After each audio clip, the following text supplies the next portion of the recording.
ವೇದಾಂತ ಸಂವತ್ಸರ ಓಂ ಏಷಾಣತ್ರಯ ರಹಸ್ಯ ವಿದೆ ವೇದಾಂತ ಭಾಸ್ಕರಾಯ ನಮಃ.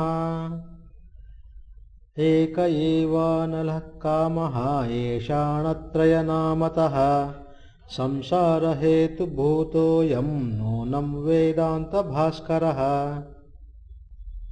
ಬೆಂಕಿಯಂತಿರುವ ಒಂದೇ ಒಂದು ಕಾಮವೇ ಮೂರು ರೀತಿಯ ಏಷಣೆಗಳಾಗಿ ತೋರುತ್ತಿದ್ದು ಸಂಸಾರಕ್ಕೆ ಕಾರಣವಾಗಿರುತ್ತದೆ.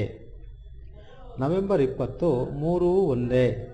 ಯಾ ಹೇವ ಪುತ್ರೈಷಣ ಸಾ ವಿತ್ತೈಷಣ ಯಾ ವಿತ್ತೈಷಣ ಸಾ ಲೋಕೈಷಣ ಉಭೇ ಹೇತೆ ಏಷಣೆ ಏವ ಭವತಃ. ಬೃಹದಾರಣ್ಯಕೋಪನಿಷತ್ 3:5-1. ಯಾವುದು ಪುತ್ರೈಷಣೆಯೋ ಅದೇ ವಿತ್ತೈಷಣೆ, ವಿತ್ತೈಷಣೆಯೇ ಲೋಕೈಷಣೆಯೋ. ಒಟ್ಟಿನಲ್ಲಿ ಇವೆರಡೂ ಏಷಣೆಗಳೇ ಆಗಿರುತ್ತವೆ.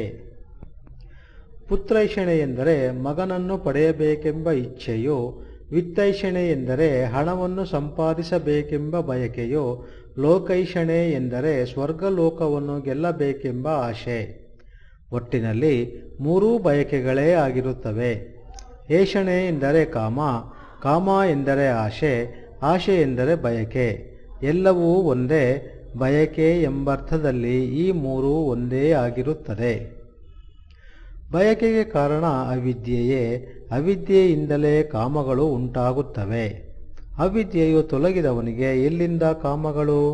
ಯಾವುದರ ಬಗ್ಗೆ ಕಾಮಗಳು?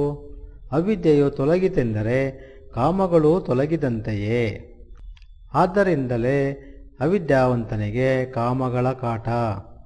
ಅವಿದ್ಯಾವಂತರಾದ ಸಂಸಾರಿಗಳಲ್ಲಿ ಕೆಲವರಿಗೆ ಹೆಂಡಿರು ಮಕ್ಕಳ ಬಯಕೆ, ಕೆಲವರಿಗೆ ವಾಹನ ಕೀರ್ತಿಗಳಲ್ಲಿ ಬಯಕೆ, ಮತ್ತೆ ಕೆಲವರಿಗೆ ಪುಣ್ಯ ಸಂಪಾದನೆಯಲ್ಲಿ ಬಯಕೆ, ಇನ್ನು ಕೆಲವರಿಗೆ ಸ್ವರ್ಗಾದಿ ಲೋಕಗಳಲ್ಲಿ ಬಯಕೆ. ಅಂತೂ ಎಲ್ಲವೂ ಬಯಕೆಗಳೇ ಅಲ್ಲವೇ? ಅವಿದ್ಯೆಯೇ ಕಾಮಗಳಿಗೆ ಮೂಲ. ಓಂ ಶಾಂತಿ ಶಾಂತಿ ಶಾಂತಿ.